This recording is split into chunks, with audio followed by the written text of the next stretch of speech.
150 గజాలు కొనుక్కునే వాళ్ళు మిడిల్ క్లాస్ వాళ్ళు ఇన్వెస్ట్మెంట్ పర్పస్ కొనుక్కుంటారు. పిల్లల కోసమనో, చదువుల కోసమనో, పెళ్లిళ్ళ కోసమనో. సామాన్యులకి మీరు ఇచ్చేటటువంటి నేను ఎవరికి చెప్పినా, నేను నా ఇంటర్వ్యూలో కూడా అనేక ఇంటర్వ్యూలో నేను చెప్తూ ఉంటాను, మీరు వ్యాపారం బట్టి ఏ వ్యాపారం చేస్తారో తెలియదు, అందులో లాభం వస్తూ నష్టం వస్తూ తెలియదు. అయితే షేర్స్ కొన్నారనుకోండి, షేర్స్ పెరుగుతాయో తెలియదు, మొత్తం జీరో అవుతాయో తెలియదు. బ్యాంకులో వేసినా కూడా వచ్చే వడ్డీ మరీ టూ మచ్. ఇప్పుడు మరీ 6%, 7% అంటే ఇంట్రెస్ట్ కూడా రాట్లా. దాన్ని అన్నిటికంటే కూడా భూమిని నమ్ముకున్నారు. భూమి పెరిగేదే తప్ప తరిగేది. 150 గజాలు కొనుక్కునే వాళ్ళు మిడిల్ క్లాస్ వాళ్ళు ఇన్వెస్ట్మెంట్ పర్పస్ కొనుక్కుంటారు. పిల్లల కోసమనో, చదువుల కోసమనో, పెళ్లిళ్ళ కోసమనో. సామాన్యులకి మీరు ఇచ్చేటటువంటి నేను ఎవరికి చెప్పినా, నేను నా ఇంటర్వ్యూలో కూడా అనేక ఇంటర్వ్యూలో నేను చెప్తూ ఉంటాను, మీరు వ్యాపారం బట్టి ఏ వ్యాపారం చేస్తారో తెలియదు, అందులో లాభం వస్తూ నష్టం వస్తూ తెలియదు. అయితే షేర్స్ కొన్నారనుకోండి, షేర్స్ పెరుగుతాయో తెలియదు, మొత్తం జీరో అవుతాయో తెలియదు. బ్యాంకులో వేసినా కూడా వచ్చే వడ్డీ మరీ టూ మచ్. ఇప్పుడు మరీ 6%, 7% అంటే ఇంట్రెస్ట్ కూడా రాట్లా. దాన్ని అన్నిటికంటే కూడా భూమిని నమ్ముకున్నారు.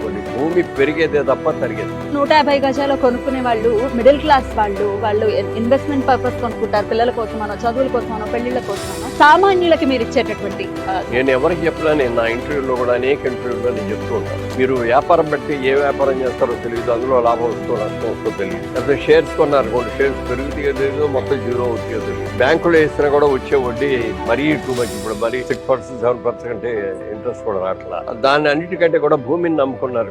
భూమి పెరిగేదే తప్ప తరిగేది. 150 గజాలు కొనుక్కునే వాళ్ళు మిడిల్ క్లాస్ వాళ్ళు ఇన్వెస్ట్మెంట్ పర్పస్ కొనుక్కుంటారు. పిల్లల కోసమనో, చదువుల కోసమనో, పెళ్లిళ్ళ కోసమనో. సామాన్యులకి మీరు ఇచ్చేటటువంటి నేను ఎవరికి చెప్పినా, నేను నా ఇంటర్వ్యూలో కూడా అనేక ఇంటర్వ్యూలో నేను చెప్తూ ఉంటాను, మీరు వ్యాపారం బట్టి ఏ వ్యాపారం చేస్తారో తెలియదు, అందులో లాభం వస్తూ నష్టం వస్తూ తెలియదు. అయితే షేర్స్ కొన్నారనుకోండి, షేర్స్